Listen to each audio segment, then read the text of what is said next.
Hello, good afternoon. So my name is Maarten Hoeve. I'm from the European Network from Cybersecurity Initiatives. We've been working with Elaad on charge point security for a bit more than a year now. And I'm very happy that Elaad's organizing this session on the cybersecurity of this EV charging infrastructure, because it's becoming very important. Not just because more and more money is involved and then fraud's becoming a bigger risk, but also more and more electricity is involved. I mean, if smart charging takes off and you have a lot of charge points connected, basically this EV charging infrastructure controls several big power plants. So it becomes critical for the secure delivery of power to houses in the Netherlands. And so the security also needs to be at this right level. So I'm very happy that we have so many people here from different parties involved in this EV charging infrastructure. But the funny thing that I think is that it would actually be better for security if fewer people are involved. I think if we're successful, in 2 years we were sitting here just with 5 security geeks, and the rest of you think that EV charging security is very boring and everything about it has been already said. And the reason for this is it will be much easier to secure this charging infrastructure if less people are involved, as people play a smaller role in managing this infrastructure. The more we can automate the management of this, the easier it will become to manage. But to come to this more automated state, we do need all of your help, so I am very happy that you are here today.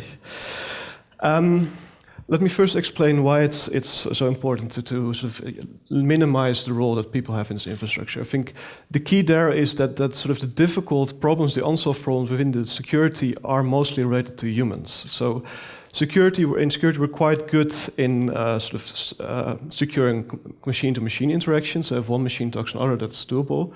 For instance, if you want to secure the communication between a charge point and a central system, I mean, that's relatively easy. We just take the technology you have from the internet, it's the same technology used for your web browser to connect to a server. We put that in, and basically then you have your security and you can almost prove that it's secure.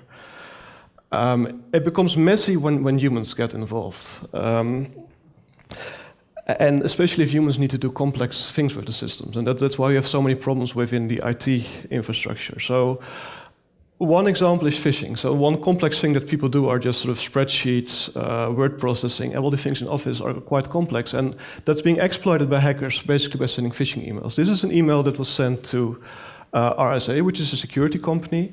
And this was sort of the start to get into their systems. And what the clue here is that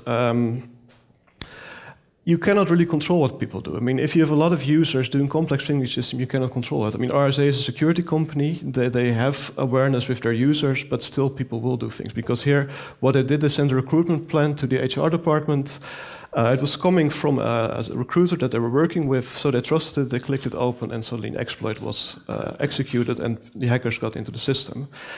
And of course, there should be focus on awareness platforms and trying to make users use the system secure. But if you have a lot of users doing complex things with your system, having freedom to do complex things, you can never be sure that they are doing things. So that's one reason why you want to minimize it. Now, you can say that maybe with technical measures we can make sure that users are restricted, so they can only do the things you want and not the things you don't want. Well, an example of such a measure you see in this screen. So this is the Excel that was used to penetrate this Ukrainian DSO that was hacked in December 2015.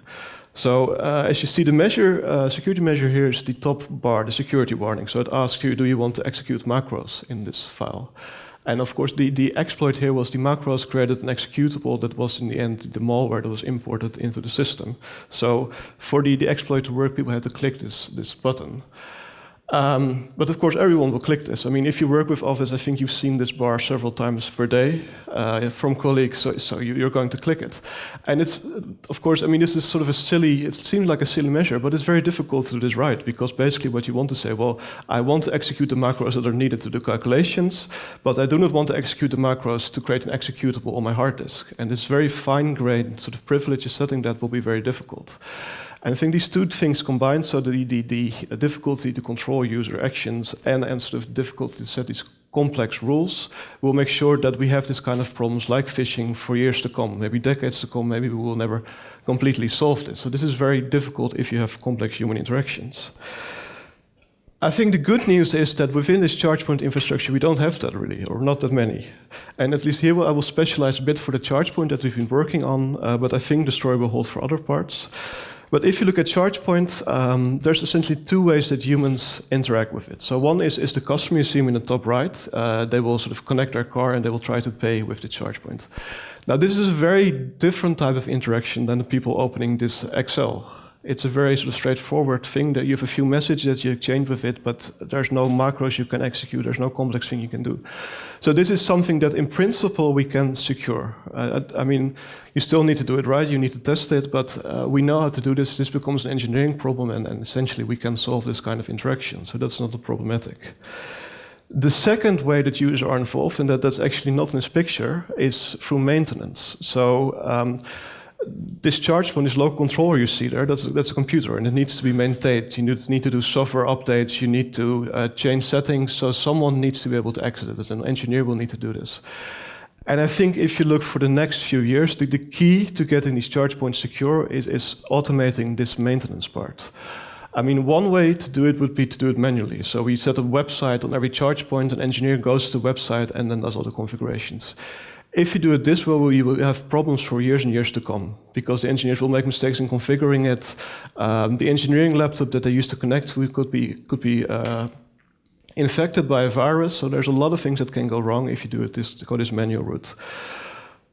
It would be much better if we get a much higher level of automation there. With automation, I mean a few things. So in the first place, it's key management. So trying to make sure that key management is done automatically, that the charge point will come out of the factory with a key installed. And with a key, I mean some secret information that they can use to identify itself to the charge point. Basically, if you do that, you sort of remove all the problems you have in IT with passwords. A lot of problems are still with passwords, that you pick weak passwords, that passwords are used, that people are picking easy to guess password. If you leave that to the computer, if you let the computer generate the initial password for this charge point and only let computers update it, you completely remove that kind of problem from the system. Another area to automate is the software and configuration management. So you want that these charge points are kept sort of synchronized, the configuration is kept the same centrally. So another part of what really goes wrong in a lot of systems is that there's weak configuration. Someone accidentally puts a weak configuration into one system. If you have a central configuration, you can basically make one secure baseline and then roll it out to all the other systems. In the same way, you can make sure that software always keeps up to date. So you don't have unpatched charge point. You know by keeping this all centralized, you can very easily roll out new patches and make sure the software is all up to date.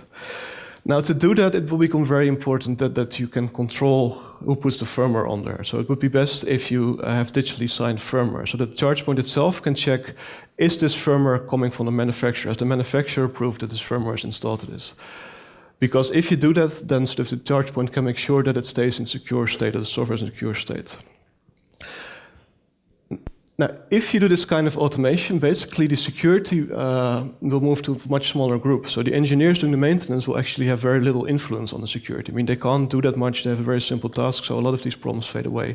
The customers cannot do much to compromise security.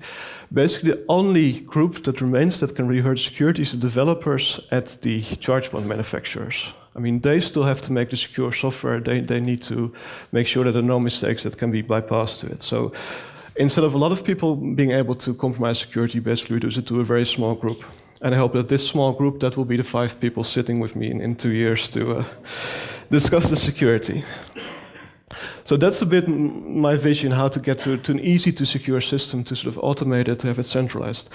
Now, how do we get there? And I think there the key is standardization. So you need a number of features on these charge points to securely operate them, like the firmware signing, like the central management, that needs to be built in. And I think it will only work if it's standard. So every charge point will have standard, all these features built in, and also they're built in all the same. So if all the manufacturers implement them in the same way, if I get the charge point, I can just put it into my architecture, and it will work, and it will work securely.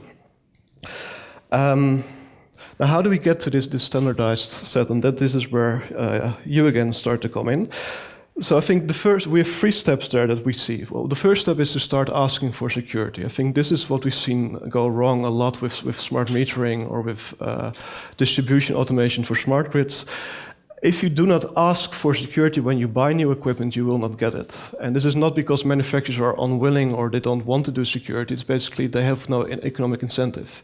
They need to make an investment to implement security, and if there's no demand for it, the parties that don't do it, that don't do this investment, are cheaper, and they will just win all these tenders. And basically, you end up with the the crappy security in the charge point. So you as a customer will have to start asking for this in procurement.